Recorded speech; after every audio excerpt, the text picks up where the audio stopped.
All right, let's get right into it. We're taught our whole lives that the key to success is just earn more money, get the promotion, climb that ladder, chase a bigger paycheck. But what if that's all wrong? What if the path we think leads to success is actually the very thing holding us back from a life that's truly rich? Today, we're going to tear that old idea down and build a new one.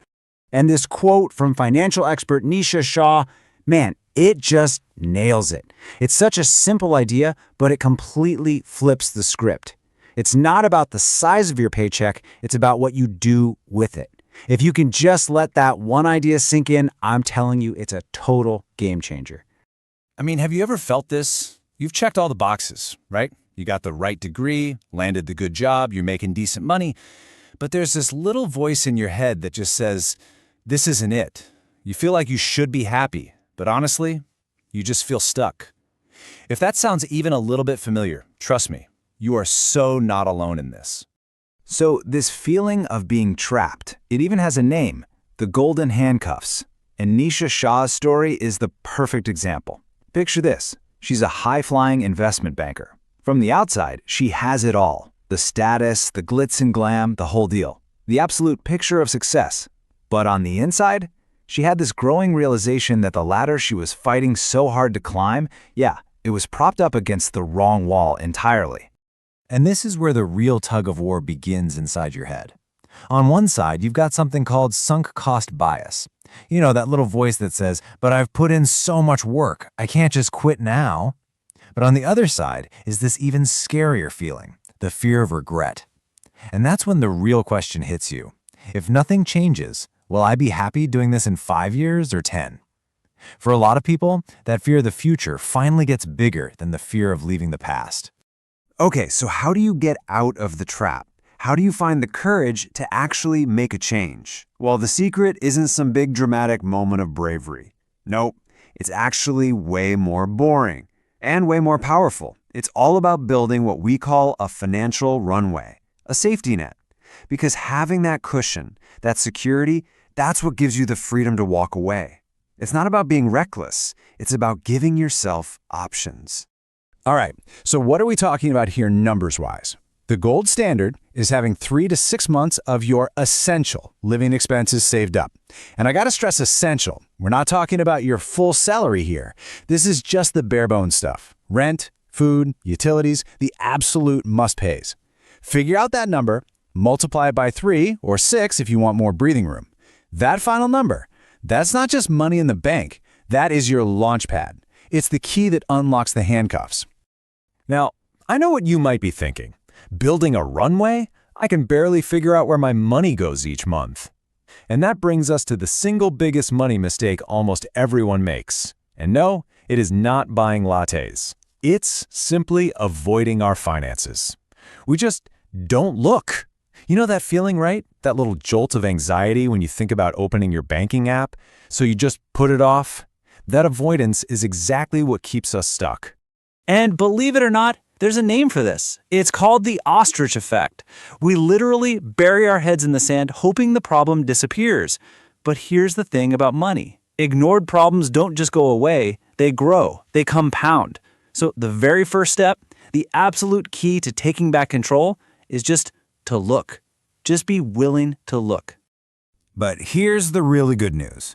You don't need to become a math whiz or build some insane spreadsheet to fix this. Seriously, all this takes is 20 minutes a month. You've got 2 super simple ways to do it. For people who hate details, there's the napkin method. Basically, just automate a savings amount and forget it.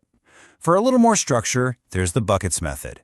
But for either one to work, there are 2 magic words: automate and review. So if you go with the buckets method, this is a fantastic place to start. It's the 65-25-10 rule. Think of it this way. 65% of your after-tax pay covers the fundamentals. You know, rent, food, the boring stuff. Then you get 25% for fun, and this is non-negotiable. You need this part. And finally, the most important part, 10% goes straight to future you. That's your savings, your investments, your freedom fund. Okay, let's be real. It is way too easy to spend money these days. One click, and boom, a package is on its way. The companies make it frictionless on purpose. So the trick is to create your own friction, a little speed bump before you buy. Before you hit that button, just pause and ask yourself 3 simple things. First, do I really need this? Second, could I get by with a smaller or less fancy version? And third, can I find this exact same thing for cheaper somewhere else? That tiny pause is everything. All right, so everything we've talked about so far, that's your financial defense. That's building your fortress. Now let's play some offense. Let's talk about building real long-term wealth. And honestly, the single easiest path for most people is investing. But I know, for so many of us, that's where the anxiety skyrockets. And what does that anxiety look like? Well, it looks like this. It's analysis paralysis. You spend weeks, months, maybe even years reading books, watching videos, listening to experts, but you never actually put a single dollar to work. The only way to break this cycle is to just start. Take one small, immediate action. That's the habit that separates the players from the spectators. So, where do you even begin? What's that small action you can take? First off, you do not need to be some kind of stock-picking genius. In fact, most of the pros can't even beat the market average consistently. For pretty much everyone, the simplest and most reliable answer is an index fund. It's like, instead of trying to find the one winning needle in a haystack, you just buy the whole haystack. You own a tiny piece of hundreds of top companies all at once. And this is why starting even small is so incredibly powerful. This is the magic of compounding. Your money starts making money, and then that money starts making its own money. It just snowballs over time. Look, this is not a get-rich-quick thing. It's a get-rich-for-sure thing if you just give it time and consistency. It's like a financial superpower that most people just leave on the table. Okay, let's zoom out for a second.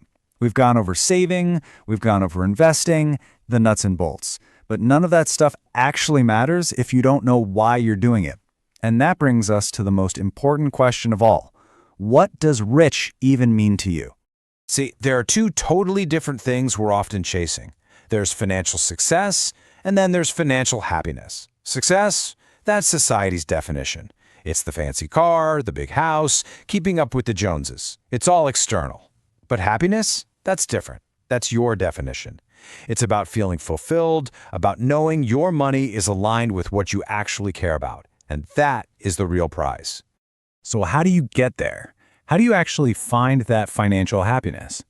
It's actually way simpler than it sounds. It's just 2 steps. Step 1, you have to get brutally honest and clear on what a good life looks like to you. Not to your parents, not to your friends on Instagram, to you. And step 2, you start treating every single dollar you spend as a vote for or against that life. And really, that's what this all comes down to. Here's the choice.